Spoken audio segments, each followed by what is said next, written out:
Olá, olá, olá, mais uma vez a você que acompanha aqui o perfil do Studiorum. Hoje, dia 17 de abril, e vamos para mais uma live, pessoal. Hoje a gente vai, segunda-feira, acabei de ver aqui. Hoje a gente vai falar um pouco sobre história do cristianismo, um assunto aí que os seguidores aqui gostam, né? Um assunto interessante que os seguidores aqui do meu perfil sempre gostam de estar acompanhando, né? Vocês sempre gostam de estar acompanhando. Então, é um assunto que tem muito pano para manga, né? Tem muito o que estudar, né? O que aprender sobre ele. Beleza? Hoje o nosso convidado é uma figura aí muito interessante. Opa, já apareceu aqui a Liara. Uma figura muito interessante aí do meio, digamos, da internet, né? Uma pessoa extremamente inteligente, professor de história, igual a mim também. E daqui a pouco ele deve estar entrando aqui para a gente conversar um pouco sobre a denominação dele, né? Nós vamos falar sobre os batistas, quando surgiu a Igreja Batista e tal, qual é a relação que eles têm com os outros protestantes, beleza? Então, quem for entrando, pessoal, já vai mandando aí essa live para os seus amigos. É só você clicar nessa setinha que está na parte inferior da direita. E aí você vai ter aí uma lista aí de amigos seus que você pode ir mandando a live para essas pessoas. Então você vai mandando aí, que já vai chamando as pessoas para assistirem a live aí junto com a gente, enquanto o Lucas não chega. Beleza? Vou mandar daqui a pouco o convite para ele também, tá? Para ele entrar. E aí ele vai poder se apresentar. Ok, que o Lucas acabou de entrar. Eu vou colocar aqui, beleza. Vai entrar agora.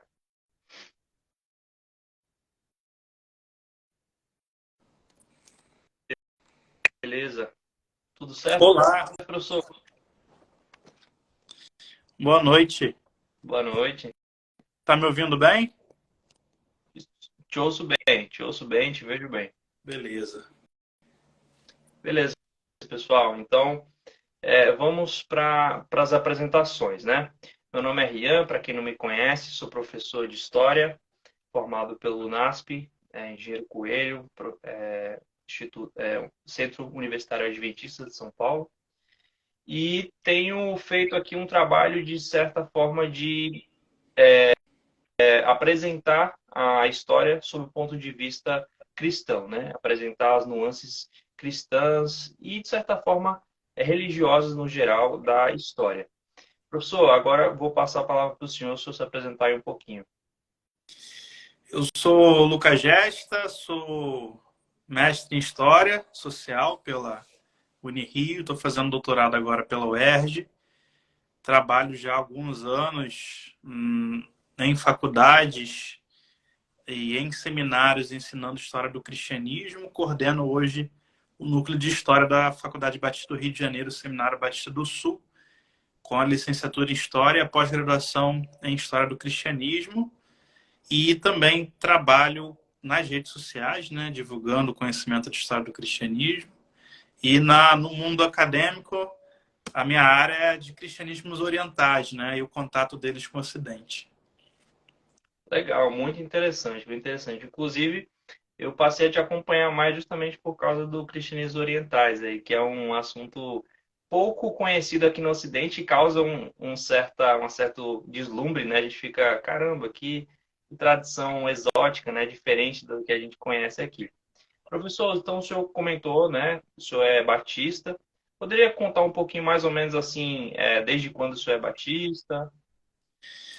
A minha família, meus pais migraram para a Igreja Batista, para PIB de Vila da Penha, quando eu tinha 14 anos.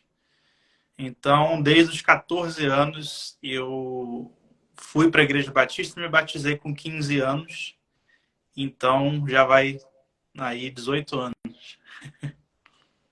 Caramba, é bastante tempo, muito interessante. Gente, então vamos lá. O tema de hoje vai ser justamente, foi até pontual essa minha pergunta, porque vai ser sobre a origem da Igreja Batista. O pensamento, né, dessa tradição religiosa, que é uma tradição protestante, digamos que um pouco tardia, né, que vai surgir um pouco depois dos acontecimentos ali, inicialmente, né, com Lutero e tudo. Então, entrando um pouco já no assunto e dando uma certa introdução para depois passar para o senhor, professor. Lutero ele vai iniciar a Reforma Protestante, pessoal, em 1517, né, século XVI. E de início a gente vai ter um delineado, digamos assim, dentro do protestantismo em três linhas principais, que são os calvinistas, os luteranos e os anglicanos, né? Vão ter essas três principais linhas aí que vão conseguir se sobressair dentro aí do século XVI. E depois é que vão surgir os batistas.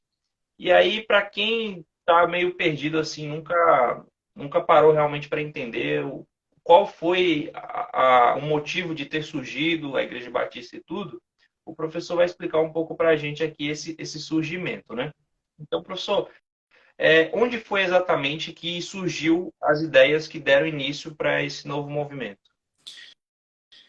Então, Rian, deixa eu só consertar só uma coisinha, porque eu acho que isso é muito dito, mas não, de fato isso não é histórico. A Reforma Protestante ela não teve início em Lutero em si. Lutero ele iniciou a reforma na Alemanha, ou no norte da Alemanha. Concomitantemente a Lutero, sem saber nem que ele existia, ah, nos países chamados na Confederação Helvética, que depois veio a dar na Suíça, você tinha uma série de pessoas como o Zwinglio fazendo reforma, Oicolampádio na Basileia, Martin Bucer em Estrasburgo, né?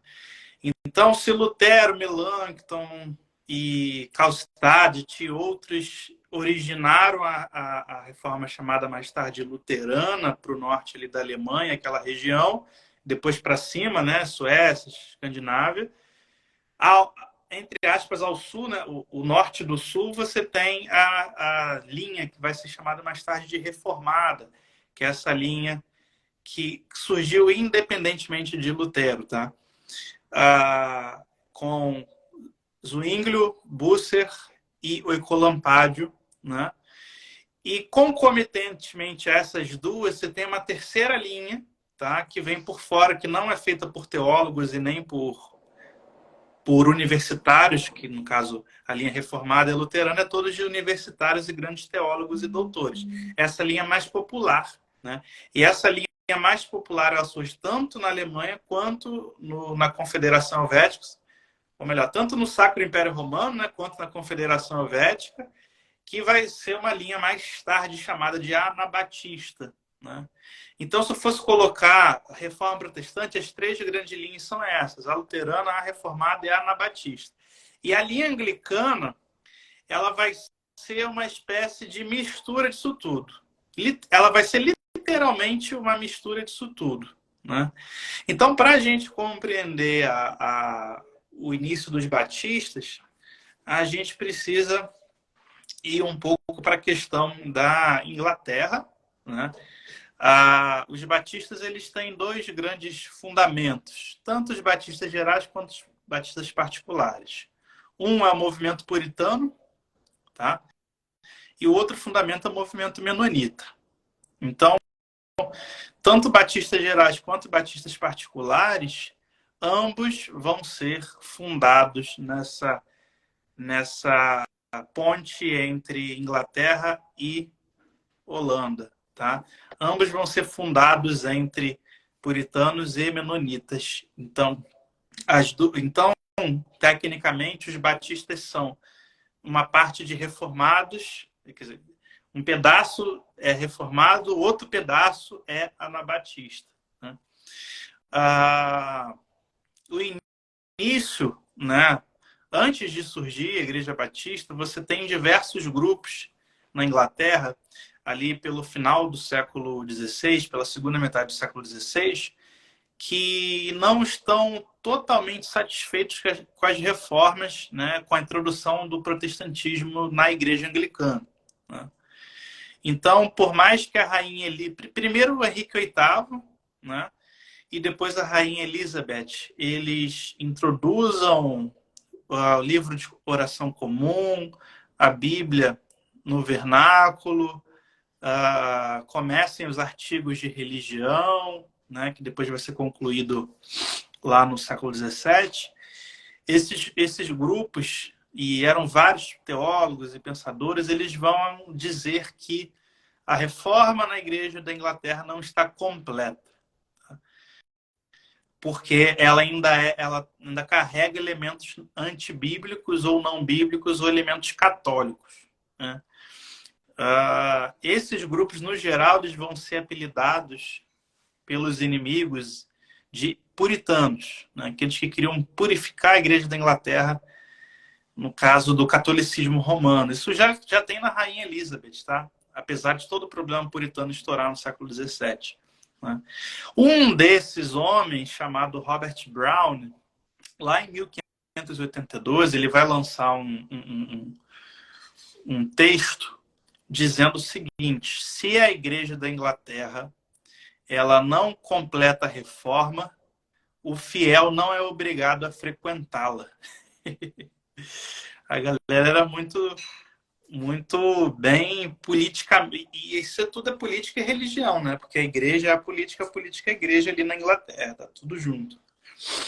O Brown, ele vai causar, né, muita confusão, esses escritos vão estourar, e ele vai deixar muitos discípulos que ele vai ser perseguido, os outros também vão ser perseguidos e mortos, todos executados, mas ele vai deixar 3 discípulos bem importantes, 3 homens que vão seguir suas ideias e divulgá-las, que é o Greenwood, o Barrow e o Penry. Né? Esses 3 homens vão começar, então, a promover igrejas fora da Igreja da Inglaterra, né? Que era altamente proibido e impensável. Né? Você ter uma igreja fora da Igreja da Inglaterra, você ter um serviço fora da Igreja da Inglaterra.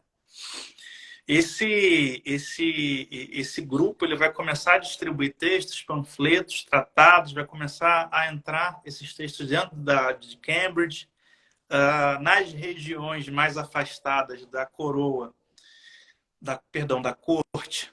Você vai ter pequenas igrejas surgindo, tá? E aí a Igreja da Inglaterra ela vai acabar se dividindo entre 2 alas. Até hoje se fala nisso, né? Resumindo, a alta igreja e a baixa igreja. A alta igreja é aquela que vai querer manter o modelo elisabetano, né? A liturgia, estrutura imagética, templo, tudo que é visual, do jeito que sempre foi. E no campo teológico, os 39 artigos de religião e uma teologia não definida, porque os 39 artigos de religião, que seria esse processo final doutrinário da Igreja Anglicana, ele mistura doutrina luterana com doutrina calvinista com doutrina zwingliana. Né? Então, a alta igreja fica com um padrão elisabetano e a baixa igreja ela vai ficar entre aqueles que querem o puritanismo, né? Querem, né, esse rompimento total com o catolicismo romano, qualquer tipo de coisa imagética. É o grupo radical iconoclasta. Né? Esse grupo radical iconoclasta da baixa igreja ele também vai se dividir. Né? Aliás, abrindo parênteses, denominacionalismo é coisa da Inglaterra, a divisão de igreja é coisa tudo da Inglaterra. Na Inglaterra surge tudo ali, de denominações, um monte de coisa, enfim. A baixa igreja ela vai se dividir entre os conformistas e os não conformistas. Né? Os conformistas eles eram aqueles que não gostavam do modelo antigo, rejeitavam os ritos anglicanos, mas eles não causavam tanto alvoroço dentro da igreja. Eles entendiam que isso era meio conservadores, né? Uma hora vai mudar, deixa as coisas acontecerem, né? Tudo bem. E os não conformistas eram aqueles que atuavam dentro da Baixa Igreja para transformar a situação e eliminar os elementos católicos. Só que os não conformistas se dividiram também. E vão surgir os chamados separatistas. Quem eram os separatistas? Aqueles que achavam que não tinha mais jeito a Igreja da Inglaterra, né? E eles deveriam criar suas próprias igrejas, suas próprias congregações. Tá? Então, esses chamados separatistas, eles vão se dividir de acordo com as ideias de cada líder daqueles, né? Um grupo vão ser os Barrowistas, que vão seguir a linha de Barrow. Outros são os Brownistas, que vão seguir a linha de Brown. E os outros são os congregacionais, que mais tarde vão migrar para os Estados Unidos, fundando lá a nação americana, segundo o mito fundador, né? Os pais peregrinos, os congregacionais, o Mayflower, Massachusetts, aquela coisa toda, né? Então, você percebe inicialmente que você tinha diversos teólogos e pensadores que não queriam mais estar no seio da Igreja da Inglaterra, porém eles também não concordavam doutrinariamente como seria essa nova igreja, mas no fim eram todos reformados, tá? Eram todos de linha, nessa época já bem pesadamente calvinista, com exceção dos congregacionais que romperam com o modelo eclesiológico calvinista, escocês, enfim.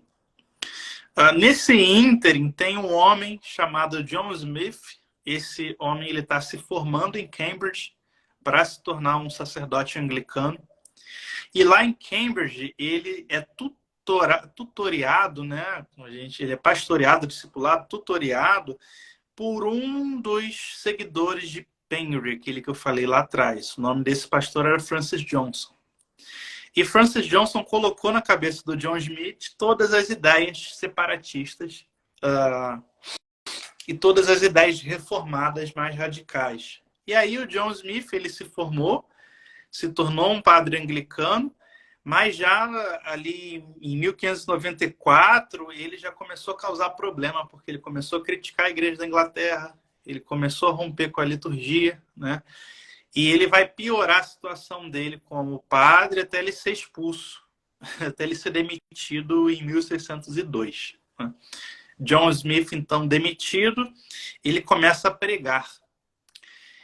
E se você não é sacerdote anglicano, você não pode pregar, você é preso, né? Então, John Smith, ele é preso, ele é ameaçado, mas ele quer continuar pregando, tá? E ele vai fundar, então, sua própria congregação, tá? Em Gainsborough. E ele vai ver que não tem muito futuro aquela congregação na Inglaterra, porque eles seriam todos presos, perseguidos, né? E junto a John Smith já tinha se juntado outro grande pensador político, teórico político, teólogo chamado Thomas Hughes, que, abrindo parênteses, é o primeiro a criar um tratado de liberdade religiosa no mundo moderno. Então, ele escreve sobre, sobre o domínio da iniquidade, uma coisa assim. Ele escreve esse tratado político-religioso sobre liberdade religiosa e entrega ao rei da Inglaterra, e por isso ele vai ser perseguido, para ser preso. É o primeiro tratado de liberdade religiosa e também de liberdade política, naquele sentido ali da Idade Moderna, né? Da forma que a gente entende hoje. Tiveram outros tratados antes, mas eram bem diferentes do que a gente entende como liberdade religiosa. E aí essa igreja, por ser perseguida, ela migrou para a Holanda. Tá? Holanda não, né? Países Baixos. Migrou lá para os Países Baixos. Isso em que ano, professor? Isso em 1602. Em 1602, perdão, em 1606, eles começam a ser perseguidos e migram para a Holanda. tá? Quando eles chegam lá, eles vão ter vão estar, vão ter seus cultos sendo realizados dentro de uma padaria de um menonita, tá? Só lembrando que quem são os menonitas? Os menonitas, eles são um ramo dos anabatistas que surge com Menno Simons, né? No século XVI e iniciozinho do século XVII. Os menonitas, eles são caracterizados por não serem radicais, serem pacifistas, se absterem de qualquer ato político, serem batizarem, né, por consciência, né, não batizarem crianças, enfim, batizar somente o indivíduo consciente. Os menonitas também criam na expiação ilimitada, ou seja, Cristo morreu pelo mundo inteiro, enfim. E aí, aquela congregação, aquela mini população com John Smith, Thomas Hughes, que tinha mudado para a Holanda, ela vai acabar se dividindo lá. Ô, Por... professor, só uma pequena intervenção. Então, os menonitas vêm dos anabatistas. E os anabatistas, por sua vez, eles surgem dentro do contexto da reforma luterana, é isso? Uma parte surge no contexto da reforma luterana e outra parte surge no contexto da reforma zwingliana. Tá? Entendi. Mas a gente não sabe muito bem por que esses grupos populares vão aderir a Zwingli e a Lutero, possivelmente porque já existia grupos anteriores que tinham ideias semelhantes, eles só se juntaram. Tá? Entendi. Alguns vão ligar uma parte aos russitas, outros vão ligar uma parte aos valdenses, outros vão ligar uma parte aos irmãos da vida comum, outros vão ligar aos Lollards ingleses, mas para a gente não ficar flutuando na história, eles concretamente, os irmãos suíços surgem ali com o Zwinglio em Zurique e os anabatistas radicais, escatológicos, aqueles que matam gente, eles surgem lá na Alemanha, numa terra, num, não sei se é um condado, um ducado próximo a Wittenberg, que era de Zwickau, ali que surge essa ala radical. Os menonitas, eles são formados por anabatistas suíços, os irmãos, que são pacifistas, com membros dos anabatistas radicais que tinham se arrependido do que fizeram na Holanda. Que é a história própria do Menno Simons e do irmão dele. O irmão dele morre assassinado, executado, na verdade, como anabatista radical.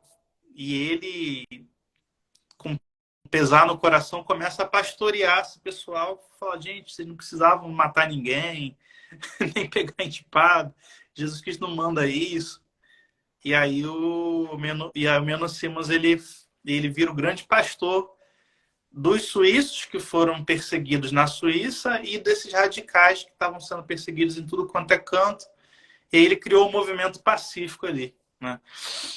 Então daí que vem E os eu acho menonitas. interessante também o que o senhor falou, assim, no sentido de que dentro desse movimento anabatista, você tinha aqueles que tinham um pensamento mais calvinista, só que outros tinham algum pensamento que já diferia do calvinismo ortodoxo, digamos assim, né? Como essa questão de que Cristo morreu por todos os pecados, ou por todos os pecadores, Dos anabatistas ou dos anglicanos? nos anabatistas. Não, os anabatistas, eles não são calvinistas, né? Nunca foram, tá? Eles surgem no contexto da teologia reformada. Então, a primeira geração de reformados, Calvino não existe ainda, né? Criança, né? O Calvino, ele é a segunda geração. Então, quando Calvino ele vira um pastor, vira um teólogo, os anabatistas já eram um movimento gigantesco em toda a Europa, né? Então, os anabatistas, no geral, nunca foram adeptos à expiação limitada ou à eleição. Se você pegar todos os tratados de teólogos e ex-padres anabatistas, você vai ver que nenhum deles segue esse calvinismo mais dos 5 pontos, vamos colocar assim, que depois surgiu. Entendi. Então, os anabatistas nunca foram assim, né? Então, essa congregação que muda para os Países Baixos, ela é puritana, ela é calvinista, né? E o John Smith ele começa a se envolver com uma congregação menonita em Vaterlanda. E a congregação, então, se divide porque um grupo não quer ligação com os menonitas e o outro quer. Tá? Então, ali, John Smith, em 1610, funda uma igreja, né? Se juntando com menonitas de Vaterlanda, né? E que é chamada de igreja, né? Por eles é chamado só de igreja, pela gente é chamado de igreja batista. Mas o que caracterizava esses grupos? Né? Eles vão adotar dos menonitas a crença na expiação ilimitada, ou seja, que Jesus Cristo morreu pelo mundo inteiro, né? Uma crença do batismo tem que ser consciente e adulto, porque os puritanos batizavam crianças por aspersão, né? Então, o batismo tem que ser consciente e adulto, né? E outras práticas menonitas, de um congregacionalismo mais forte e tal. O Thomas Hughes, ele então rompe com John Smith e leva esse grupo de insatisfeitos de volta para a Inglaterra. E lá em 1612 tem a fundação de uma nova igreja, que também vai ser chamada na história de Igreja Batista. Por isso que os batistas eles ficam confusos. A gente foi fundado em 1610 ou em 1612? Tanto faz. Os dois são marcos de fundação, né? E essa igreja que Thomas Hughes, então, ele lidera e constrói é chamada do início da Igreja Batista dos Batistas Gerais. Tá? Quem são os Batistas Gerais? Aqueles que creem que Jesus morreu por todos. Tá? Então, isso rompe com a teologia reformada. Vão batizar adultos conscientemente. De início, o batismo era por aspersão. Mas tanto um grupo quanto o outro, na Inglaterra e nos Países Baixos, vai entender que o batismo tem que ser por imersão. Mas isso é numa outra fase, num outro momento. Inicialmente, adultos por aspersão, depois todo mundo por imersão. Né? E A gente poderia dizer, professor, que o batismo por imersão ele é uma doutrina que vai, digamos, ser o distintivo dos batistas, assim como os pioneiros nessa doutrina? Então, não os pioneiros, porque você já tem grupos anabatistas batizando por imersão. Mas vão ser os pioneiros na Inglaterra a reivindicar isso como a doutrina verdadeira. Entendi. Tá? Porque a questão da aspersão ou da efusão ela é uma questão bem europeia, né? Então, no Oriente, as igrejas orientais sempre batizaram por imersão. E no Ocidente era por imersão, e ao longo da Idade Média, parece que a água vai acabando, né? E a É uma seca, né? Bateu uma seca lá. E a Igreja Católica ela vai aceitar o batismo por efusão, ela não elimina a imersão, mas a imersão acaba sendo anticultural. E os luteranos batizam por efusão também, continuam seguindo isso, os reformados no continente também, e a igreja na Inglaterra ela começa a desenvolver a aspersão, né? São teologias diferentes. As O senhor pessoas poderia acham que é só. só rapidinho explicar a diferença de aspersão e efusão? A efusão ela tem o significado de lavagem, né? Então você derrama a água sobre o bebê como se fosse uma purificação, ou sobre o adulto como se fosse uma purificação, com ato de lavagem, né? De lavamento, lavação, aí vai depender da tradução. A aspersão ela tem o significado da continuidade da aspersão do sangue que o sacerdote do Antigo Testamento fazia. Então você pega uma. Eu esqueci o nome daquele negócio, né? Você molha aquela. Como é que é o nome Uma disso? bisopo seria planta? Não, você molha um objeto tipo de jogar tinta e asperge com água, igual o sacerdote do Antigo Testamento ele pegava algo semelhante e aspergia com sangue. Então, o batismo, a teologia da inglesa, ela começa então a desenvolver todo um significado da aspersão como uma continuação da aliança, né? Aí tem o aliancismo, enfim. É porque as pessoas acham que é só efusão e imersão, aspersão e imersão, mas não, efusão, aspersão e imersão. Só para a gente ficar mais confuso ainda, né? Então, a gente falou sobre os batistas gerais. Paralelamente a esse processo que eu falei, estava surgindo outro grupo de batistas, que são tão importantes e talvez até mais numerosos inicialmente do que os batistas gerais, que são chamados batistas particulares. Tá? Ah, qual é a origem dessa igreja batista particular? Ela tem origem na chamada igreja de Southwark, né? Fundada por um separatista puritano chamado Henry Jacob. O pastor Henry Jacob era um puritano reformado, separatista, que funda essa igreja, né? E funda com a ideia que a igreja da Inglaterra é corrompida, você não pode mais estar lá dentro, porque estar lá dentro é compactuar com Satanás, né? Então é a obrigação de todo cristão que tem consciência bíblica romper, né? E ele é um dos que rompe. E ali ele começa também a adicionar a doutrina do batismo consciente, tá? Do batismo consciente. Porém, no resto ele é totalmente reformado, totalmente calvinista, totalmente puritano. Essa igreja de Southwark, ela também é conhecida, né? Ela ganha um apelido de Igreja Jacob Lathrop Jesse, porque vão ter, depois do Jacob, dois outros pastores, o pastor Lathrop e o pastor Jesse, que eles vão dar continuidade ao passo que deles vão romper outros grupos e eles vão começar a ter contato também com os Países Baixos. Olha que interessante, né? Havia uma ponte, ainda precisa estudar por que essa ponte tão grande entre a Inglaterra e os Países Baixos. Mas o que esses batistas eles vão fazer?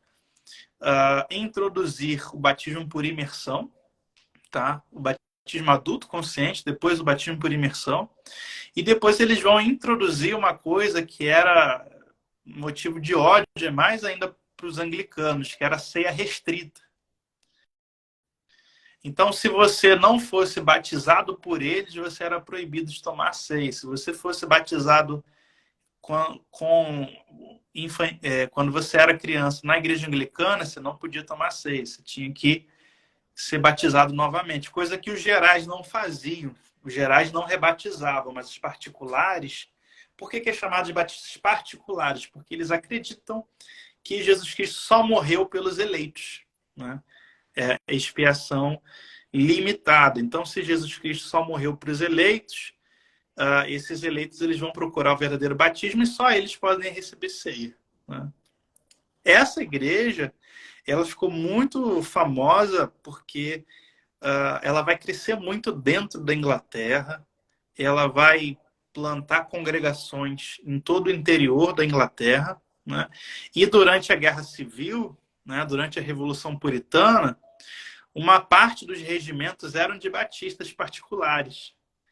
E enquanto eles iam fazendo guerra em direção à Irlanda, né, em direção ao interior, eles iam plantando igrejas batistas particulares também. Então, ah, Só para resumir uma questão, assim, para ficar um pouco mais claro. Então, os batistas gerais são aqueles que voltaram da Holanda para a Inglaterra. E isso. os batistas particulares, eles nunca fizeram esse movimento de sair do país e depois voltar. Eles já surgiram e se enraizaram na Inglaterra mesmo, né? Sim, mas um dos pastores, alguns pastores deles iam para lá, possivelmente para fugir da perseguição e depois voltavam quando a coisa sossegava, né? E aí eles Entendi. traziam essas ideias menonitas com eles, né? Que eu acho muito interessante essa união, porque os menonitas, eles já eram cristãos que romperam com o Estado, né? E os batistas gerais, eles já creem, já surgem com a crença da separação entre igreja e Estado. Está lá no Thomas Hughes. Os batistas particulares, eles, por vivência, vão chegar a essa conclusão, porque a igreja anglicana e o Estado não paravam de persegui-los, né? Então, são grupos que pregam, né? O que eles têm em comum? A crença no batismo consciente, né? O congregacionalismo, o batismo por imersão, a separação entre igreja e Estado, né? E esse princípio da autoconsciência do indivíduo, né? O indivíduo, ele deve ele mesmo buscar a Bíblia, e se ele ler a Bíblia corretamente, com entendimento, ele vai chegar a essas doutrinas simples do Novo Testamento, né? Então é uma reforma, é um reformismo, né? Ainda que radical, tá? E tem um terceiro grupo que corre por fora, que a galera esconde, que, porque aqui no Brasil a gente tem uma guerra de histórias, né? Uma guerra de mitologia muito grande. As igrejas batistas aqui foram fundadas, né, dentro de uma crença dos batistas gerais, mas de umas 2 décadas para cá surgiram alguns batistas calvinistas mesmo, radicais, que criaram uma ideia que os batistas particulares são os verdadeiros batistas. Mas o que vai acontecer, cara, é que... e o terceiro grupo que todo mundo esconde é o dos batistas do sétimo dia, né? Que vão surgir ali mais ou menos na segunda metade do século XVII, 1653. E o que eles vão dizer? Né? Que o domingo não é cristão, é uma invenção de Constantino, que é uma ideia sociniana, que é uma ideia de outro grupo anabatista que eu não cheguei a citar aqui. E eles vão, então, passar a guardar o sábado como dia sagrado, né? Os batistas do sétimo dia também são muito importantes dentro da Revolução Puritana, enfim, eles estão lá participando, mas há uma terceira via de batistas, né, que Mas, vão... professor, esses batistas do sétimo dia, eles surgem também na Inglaterra ou já nos Estados Unidos? Na Inglaterra. Na Inglaterra. Surge na Sim. Inglaterra desses grupos dissidentes da igreja de Lathrop Jesse, de Jacob Lathrop Jesse. Porque esses batistas do sétimo dia são aqueles que acaba gerando um contato ali com o movimento milerita lá nos Estados Unidos, que surge a igreja adventista com essa visão do sábado, né? Sim, movimentos sabatistas, vamos colocar assim, tem vários grupos, né?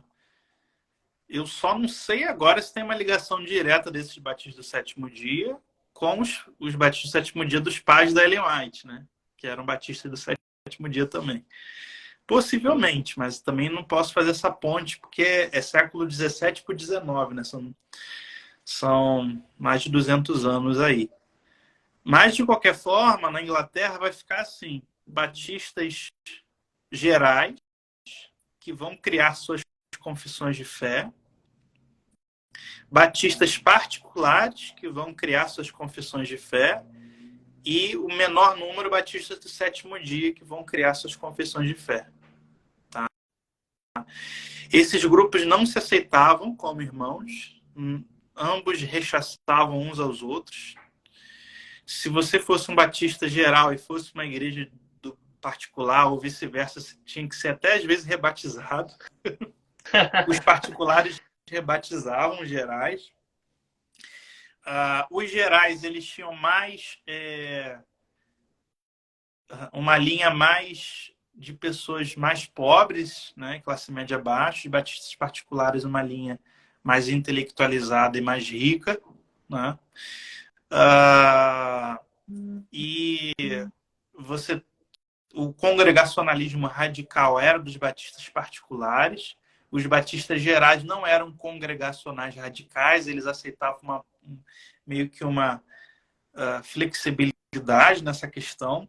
A gente tem algumas diferenças entre eles, mas basicamente são esses três grupos que os batistas em geral no mundo eles ficam tentando reivindicar que esse aqui é o verdadeiro, aquele lá é o verdadeiro, o outro é falso. Mas a verdade é o que vai acontecer que no século XVII a gente vai ter um homem lá chamado Roger Williams, né? Muito famoso, pai fundador de Rhode Island, né? Ele se convence das ideias batistas, né? E aí, você não me pergunte qual dos grupos que foi. Fica muito confuso. Ele é batizado, ele é rebatizado, né, como adulto, né? Ele vai migrar para os Estados Unidos. Lá ele vai fundar o distrito de Providence, né, que mais tarde vai se tornar a própria Rhode Island.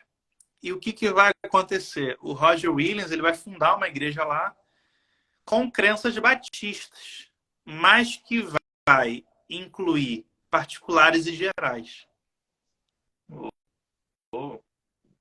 Então, se eu posso dizer qual a origem da igreja batista que a gente tem hoje, eu colocaria essa igreja de Providence.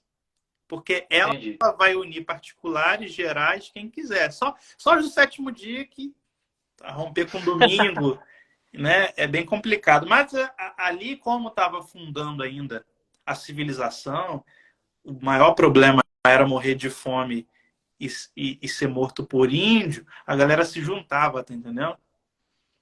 Entendi. Então, por isso que vão dizer que os batistas fundaram Rhode Island, Maine, essa parte mais ao ultra norte ali das 13 colônias, né?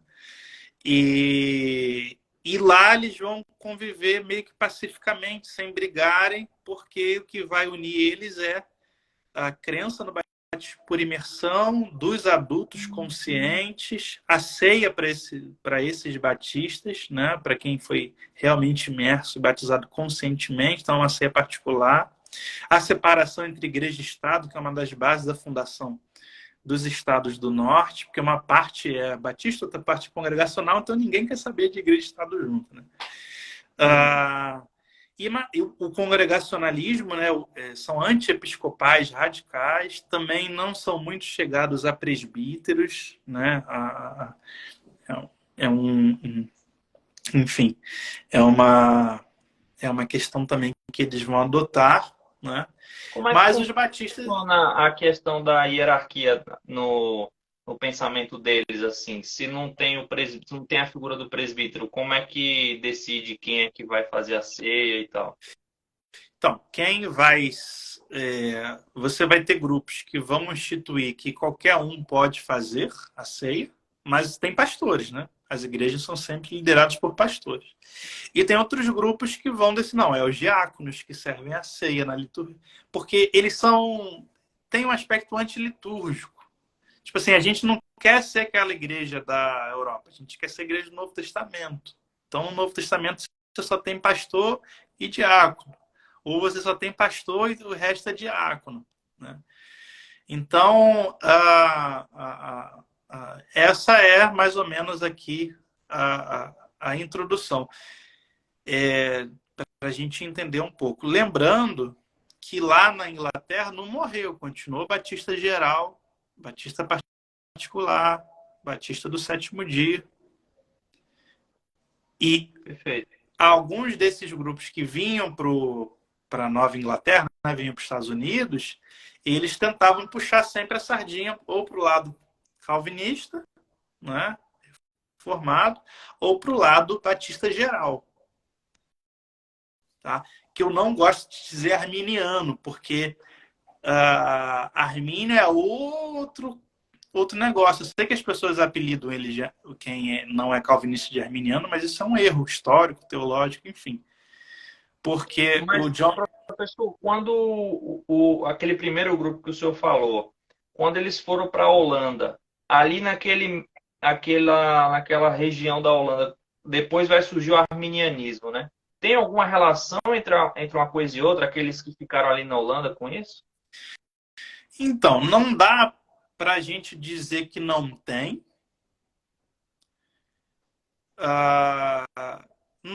Perdão, não dá para a gente dizer que tem, porque o John Smith ele não faz referência nenhuma a Armínio. Então, todos os escritos dele e desses batistas, ninguém está falando de Armínio, ninguém nem pode falar mal, nem pode falar bem, ou seja, não estão conhecendo. Entendi. Mas os batistas lá que ficaram na Holanda são perseguidos na perseguição depois do Sínodo de Dort. Então, o Sínodo de Dort, ele não condena só os arminianos, ele condena os anabatistas, e condena os batistas, e condena todo mundo que não fechava com Dort. Entendi. Então, é possível que houvesse algum contato, né? Porque a gente... é possível que haja um contato. Porque muitos desses batistas eles vão seguir os 4 pontos dos remonstrantes, né? E no quinto, que não tem ponto, que os remonstrantes não sabiam se o cristão perdia a salvação ou não, eles vão dizer que não, o cristão não perde a salvação. Tá? Então, há indícios intelectuais dessa influência dos remonstrantes, mas não há indícios materiais, porque ninguém está citando eles, entendeu? Entendi. Então, de E careca... esses remonstrantes em si, eles vão fundar alguma igreja por si só, fora dos batistas? Não, remonstrantes são reformados holandeses que seguem Armínio, né?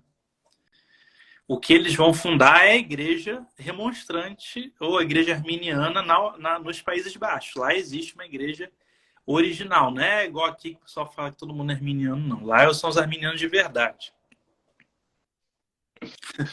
Interessante, interessante. Professor, antes da gente passar para outras questões, eu fiquei curioso quando o senhor falou de uma vertente sabatista dentro dos anabatistas. O senhor poderia só dar uma explicada um pouco a mais nesse ponto? Então, alguns anabatistas, como eles eram literalistas e biblicistas, eles vão começar a ler o Antigo Testamento e vão começar a reparar que Deus lá... aqueles mandamentos judaicos básicos, né? No Pentateuco, no Êxodo.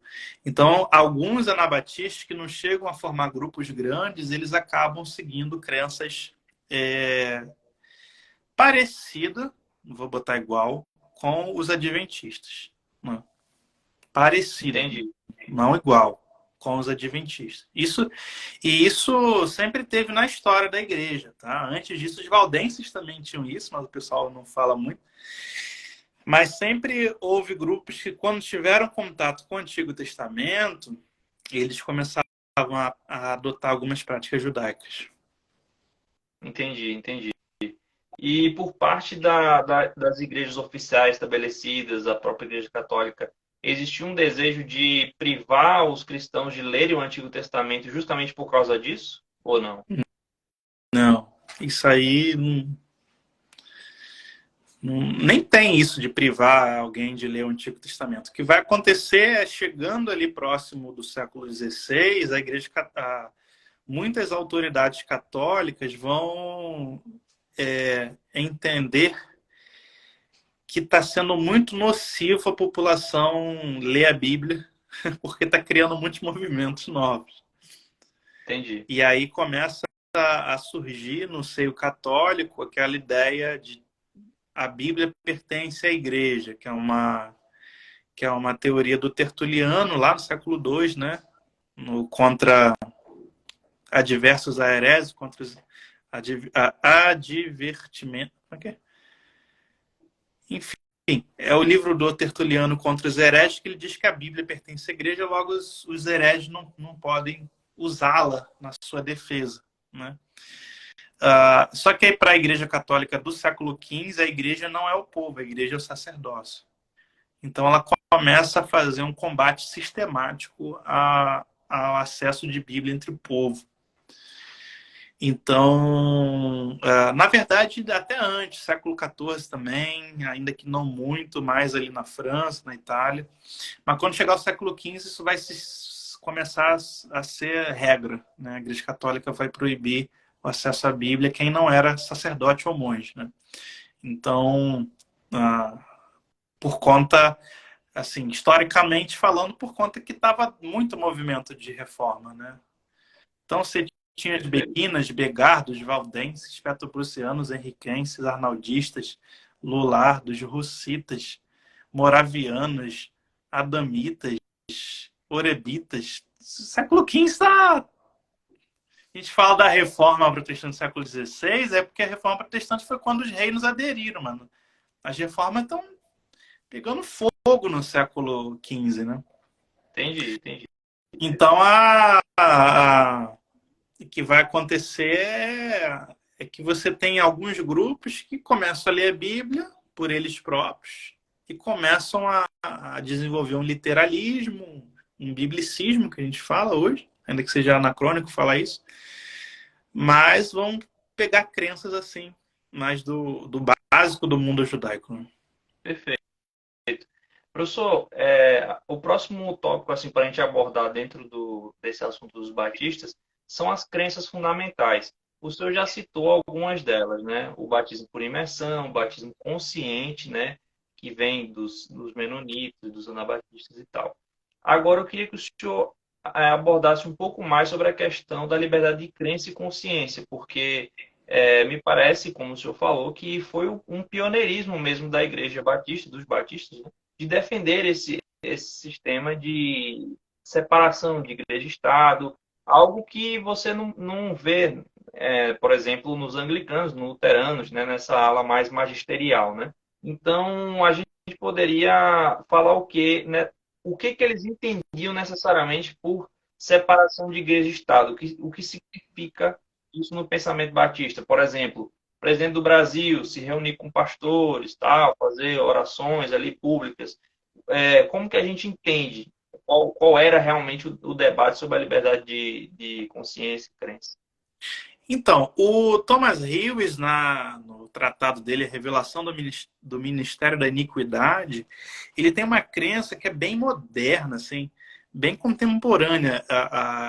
O Estado, ele não pode impor ao indivíduo uma religião, porque ele estaria violando tanto a autoconsciência, como seria inútil aos olhos do Evangelho você impor uma religião para quem não quer.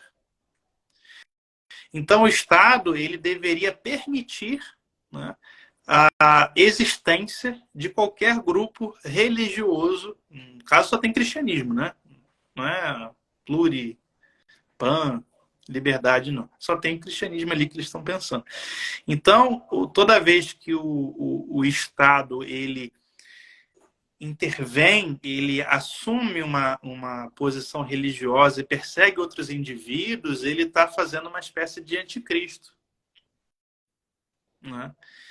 Então, ele está agindo como um protótipo de anticristo. Né? Então, para que ele escreve para o rei da Inglaterra ele não se torne um anticristo, que parasse com isso, deixasse a galera seguir e a Bíblia, o Evangelho, ia fazer todo mundo caminhar para um lugar certo. Né? Então, os batistas eles já surgem com essa ideia. O que a gente chama hoje de separação igreja e Estado é o Estado ele não deve impor nenhuma religião. Tanto é que isso vai estar na Constituição, nas primeiras constituições americanas, e entre os transcendentalistas, e entre toda aquela galera que fundou os Estados Unidos, isso. Somos um país cristão, mas que não impõe nenhuma doutrina, nenhuma religião para os nossos cidadãos. Né? E por que os Estados Unidos ele vai nascer assim? Porque ele é formado por grupos que saíram perseguidos lá da Inglaterra. Perfeito, E perfeito. até E hoje a assim, crença batista é que o Estado é laico, né? Falando assim, hoje, né, contemporaneamente, o Estado é laico, ou seja, ele não deve escolher uma religião, nem impor, e o Estado é leigo. Ah, é lógico que no Brasil tem várias violações a esse tratado batista, mas o Estado é leigo diz o seguinte: se você foi consagrado pastor batista, você não pode exercer cargo político, proibido. Né? Nos Estados Unidos ainda está valendo isso. Eu lembro que na segunda eleição do Barack Obama, um pastor batista lá de uma igreja grande, ele renunciou ao cargo de pastor batista, deixou de ser para poder concorrer ao cargo de presidente. Perdeu, mas ele teve que. caramba, E aí ferra para ele, porque vai ser difícil a convenção aceitá-lo de volta. Então ele abriu mão do pastorado para entrar na política. Então as duas coisas não podem caminhar juntas. Né? Então essa é uma das bases do conceito batista de liberdade de consciência, de livre exame da Bíblia. Né? Outro. fazendo uma conexão agora até a sua área de atuação também. Quando a gente olha ali para o Oriente, a gente percebe esse mesmo tipo de atitude, de separação entre o cargo eclesiástico e o cargo político, ou isso é uma coisa que só se desenvolveu mesmo nos reformadores, no protestantismo? Olha, de tudo que eu estudei até agora, só no protestantismo. O Oriente ele tem uma mentalidade monárquica inseparável. Até os cristãos orientais que estão no Ocidente, estão no Brasil, eles são tendenciosamente monarquistas também. Como não tem uma monarquia para defender aqui, eles defendem em outros lugares. Então, os cristãos orientais, na sua maioria, eles vai depender da era também, né? Então, se da era do governante, do Estado, né? Enfim. Mas não tem nenhum pensamento de separação. O que eles querem é que o Estado deles se torne cristão. Realmente eles conseguiram em muitos casos, né? Armênia, Geórgia, Etiópia, Rússia, enfim, séculos de cristianismo como religião de Estado, né? Mas nos lugares onde eles perderam, né, eles continuam respeitando sempre a liderança monárquica das regiões. Se for um chá, se for um sultão, se for um califa, se for um canato, se for um imperador, se for um rei, eles vão sempre respeitar. É um princípio cristão, digamos que universal, o respeito à liderança instituída, né? Tirando quando chega o protestantismo. É Você verdade. sabe que até mesmo em Lutero, Lutero ele respeita, lógico, os príncipes, né?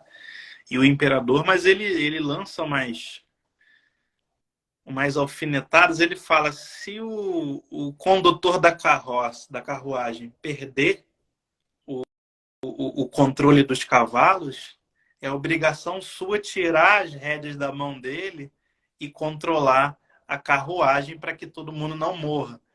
Então, todos os reformadores eles têm uma ideia petrina. Tipo assim, mais vale obedecer a Deus do que aos homens. Então, se o rei, isso está em Lutero, se o rei for contra a verdade da fé, você tem que desobedecê-lo. Isso é bem Entendi, perfeito. forte, ainda que alguns grupos protestantes sejam monarquistas, né? Continuem como os luteranos e os anglicanos, né?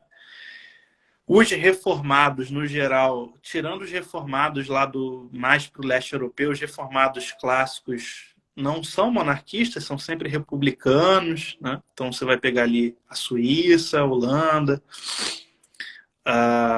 um pedaço ali das regiões fronteiriças entre a França e a Alemanha, que vão ter vários pequenos estados, muitos deles reformados, mas de monarquista mesmo, luteranos e anglicanos.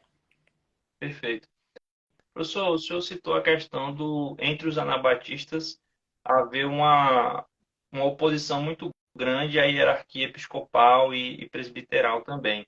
Nos batistas, como é que funciona isso? Existe uma hierarquia tríplice ou é uma coisa mais democrática? Como é o governo eclesiástico? Pastores e diáconos, né? Sendo que pastores e diáconos eles são autoridades para o culto. No caso da direção da igreja, é o povo inteiro da igreja em democracia direta.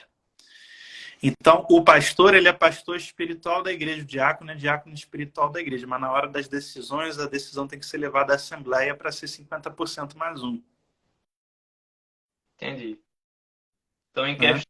questões financeiras, em termos de estrutura, tudo que envolva materialmente a igreja, quem decide é todo mundo junto. Sim, materialmente, questões também, às vezes, de crescimento, mudança. A Igreja Batista ela é congregacional, tá? No termo correto do congregacionalismo.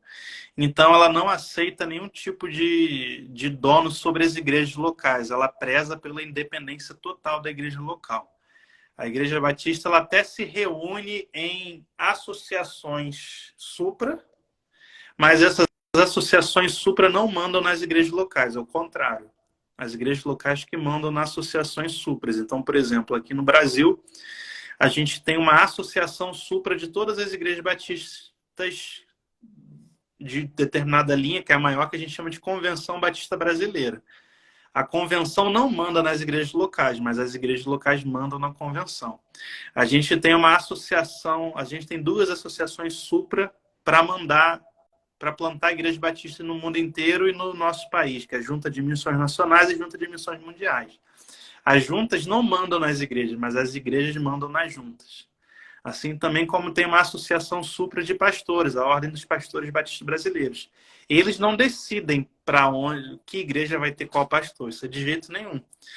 Mas as igrejas decidem se aprovam ou não os pastores dessa igreja. Então a igreja local ela é prezada como a mais importante para os batistas. E se a igreja local quiser sair dessas e não participar mais dessas convenções ou dessas associações supra, ela ela pode normalmente, né? Tudo vai depender da eleição da igreja local. Recentemente, acho que ano passado, teve o caso de um pastor batista relativamente conhecido, acho que o senhor deve saber quem é, lá de São Paulo, que foi desligado, né, da Convenção Batista. Quais digamos, os efeitos práticos disso, assim, para aquele Não, pastor? ele não foi desligado da Convenção Batista. Ele foi desligado da Ordem dos Pastores Batistas de São Paulo. Ah, tá. Então, o presidente da Ordem dos Pastores Batistas de São Paulo moveu um processo ético contra ele dentro da Ordem de São Paulo. Os pastores, então, da Ordem de São Paulo votaram e a maioria escolheu excluí-lo da Ordem de São Paulo. Por ter sido excluído da Ordem de São Paulo, ele foi automaticamente excluído da Ordem Brasileira, porque para você fazer parte da Ordem Brasileira, você tem que fazer parte de uma ordem regional. Entendi. Tanto é que ele recebeu o apoio de muitos pastores da Ordem de outros estados, mas eles não tinham como fazer nada porque São Paulo, a regionalidade ali é soberana. Mas isso não teve efeito prático nenhum na vida dele, porque quem decide o pastorado dele na igreja dele é a igreja dele. Então a Igreja Batista de Entendi. Água Branca falou: não, você vai continuar sendo nosso pastor, não interessa se a Ordem de São Paulo te excluiu ou não, porque a igreja local é soberana. Ok, perfeito. Bem, pessoal, acho que por hoje é isso. Agradeço imensamente ao professor Lucas Gesta pelas explicações, por essa gama de conhecimento que ele acabou de nos passar. Achei muito interessante conhecer toda essa história dos batistas, que é uma história, digamos assim, bem plural, né? Bem diversa, que vem de origens diferentes, né? Não é um movimento que foi planejado assim de cima para baixo, é uma coisa mais orgânica. E, bem, professor, foi um grande prazer. Eu gostaria que o Obrigado. senhor pudesse resumir, de certa forma, as últimas palavras, o que o senhor gostaria de finalizar, assim, falando. Não, só fazer mesmo um merchan para quem quiser se aprofundar aí nos estudos. A gente tem a nossa pós-graduação, História do Cristianismo e do Pensamento Cristão, no Batista do Sul, é 100% online. Então, você do país inteiro, do mundo inteiro pode fazer. A gente tem aluno na África, tem aluno na Europa. Então, ela é 100% online, é AD, reconhecido pelo MEC, né? A gente também tem agora lançando a licenciatura em História, a faculdade nossa, já abriu a primeira turma, que também é 100% EAD. E eu também tenho os cursos livres aí, funcionando, o curso de História da Cultura Cristã, que é um curso inédito no país, que a gente pega toda a formação do cristianismo na antiguidade, culturalmente, né? Então, arte, escultura, pensamento, tudo que envolve a cultura cristã na antiguidade. E também tem o curso de História dos Concílios Ecumênicos, que já é um curso que eu tenho desde o ano passado, né? Esses cursos eles ficam no Hotmart, vitalício, então você pode acessar a hora que você quiser fazer. Esse curso de História dos Concílios Ecumênicos é um curso bem completo, que eu trato os principais concílios da antiguidade, né? E o desenvolvimento da doutrina entre eles, da trindade, da cristologia, da eclesiologia e tudo que aconteceu de político, de transformador, né, nessa era dos concílios do século IV e V. Então, quem quiser aí também, YouTube, Instagram, tem aí anos aí de conteúdo postado de graça. Perfeito, perfeito. Pessoal, então por hoje é isso. Espero que vocês tenham gostado da live de hoje. Sigam o professor Lucas Gesta, deem uma olhada nos cursos que ele citou aí. Com certeza, tenho certeza que vai edificar muito a vida da gente. Então, continuem acompanhando também aqui o canal do Dior para ver as próximas lives que eu vou estar fazendo, beleza? Um abraço, professor Lucas. Muito Valeu, abraço. obrigado pela sua Obrigado, Rian. participação. Tudo Abraço de aí para bom. todo mundo. Tchau. Valeu, gente. Tchau, tchau.